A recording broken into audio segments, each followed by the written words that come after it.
Welcome back, dear friends. I'm truly grateful to see you once again here in our little sanctuary of wisdom and reflection.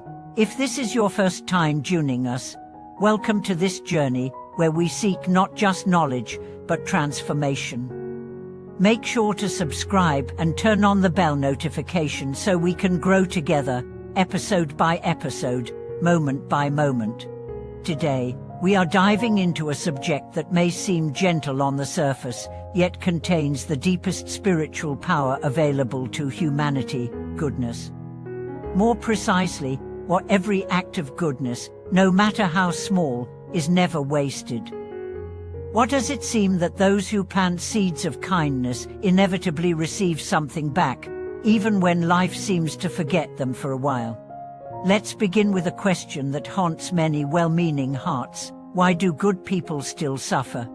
You may have asked this yourself. Maybe you've held the elevator for someone every day, but no one notices. Maybe you've always tried to be kind, but others misunderstand you.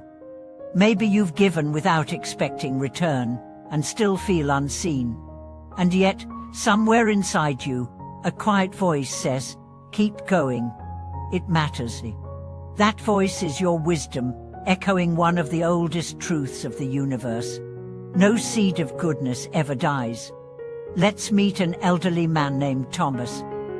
For over 20 years, he volunteered every weekend at a local shelter. No one filmed it. No articles were written.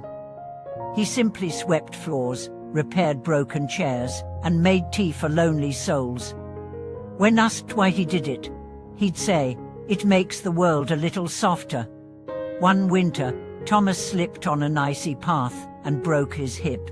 During his long hospital stay, dozens of strangers visited him, people he barely remembered helping. Some brought food, others prayed. One even arranged a fundraiser to pay his bills. When he recovered, Thomas cried not from pain, but from the overwhelming love he had unknowingly sown. This is the first secret of goodness. It never disappears. It plants itself deep in the soil of existence, waiting for the right season to bloom. But this truth also requires patience, and that's where many of us struggle.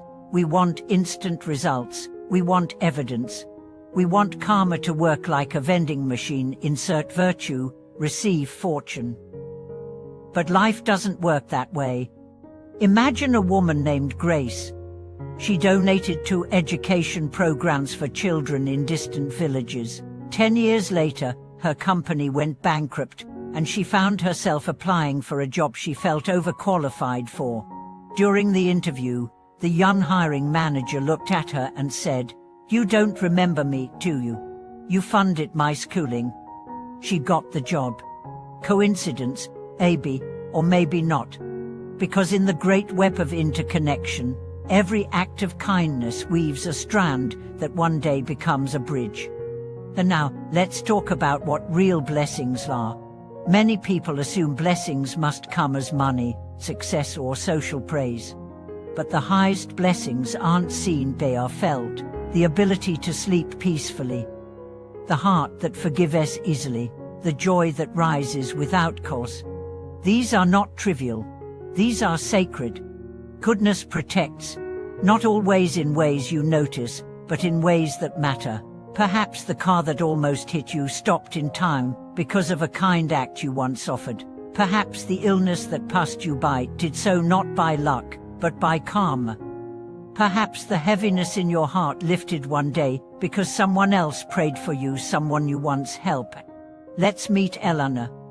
She worked in a stressful office where gossip was currency, but she never joined in. She greeted everyone with kindness, even those who ignored her. Years later, the company collapsed during a financial crisis. Many employees fell into despair. But Eleanor found peace. Why? Because her emotional world had been rooted in integrity. This is the second truth of goodness. It builds spiritual immunity. It doesn't make you immune to suffering, but it gives you strength to walk through fire without burning up. And now, I want to share a story from my own life. There was a time when I was lost emotionally, financially, and spiritually.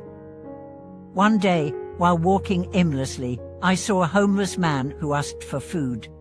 I had barely anything myself, but I gave him the last sandwich I carried. He looked me in the eye and said, "You'll be all right." That moment anchored something in me. I can't explain how or why, but from that day forward, opportunities began to appear. A friend offered me a place to stay. A mentor came into my life. It was as if the universe was whispering, "You gave when you had nothing.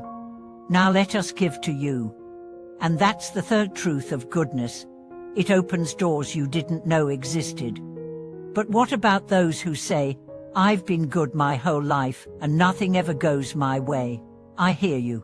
And here's what I want to say, not all goodness returns in the same lifetime. Sometimes, your kindness becomes light for someone generations away. Sometimes, your virtue becomes the reason a child is born into a safer world. And sometimes, your soul is simply freed, unburdened by hatred or regret. You're not wasting your goodness. You're building a home in eternity. Let's also address a modern myth that goodness is weakness, that being too kind invites exploitation. But true goodness is not naive, it is discerning. It knows when to step back, when to say no, when to draw a boundary. Being good doesn't mean being a doormat, it means being anchored in values so strong they cannot be moved by the world's storms. The fourth truth of goodness, it is strength disguised as gentleness. A man once asked the Buddha, "What is the highest power in the world?" He expected the answer to be war, wealth, or wisdom. But the Buddha replied, "Compassion. Compassion changes destinies. It softens hearts hardened by suffering. It rebuilds trust after betrayal. It gives the lonely a reason to stay alive." If you've ever offered compassion to someone at their breaking point, you know it's not weakness, it's divine power. And finally, the fifth truth of goodness, it transforms you. You may start out doing good for others, but eventually, you realize the greatest recipient is your own soul. The one who gives is always the first to receive. When you smile at a stranger, it's your heart that warms first. When you help someone in pain, it's your spirit that heals fastest. When you forgive someone who hurt you, it's your freedom that multiplies. So today, I leave you with this. No act of goodness is ever wasted. Whether seen or unseen, it is a force, a seed to flame. And one day, that flame will light a path not just for others, but for you. Thank you for watching this video. If this message resonated with you, share it with someone who needs to hear it. Leave a comment about the acts of kindness you've witnessed or received. And remember to like, subscribe, and join us for the next journey into the heart of truth. Be kind, be brave. Be the blessing you seek.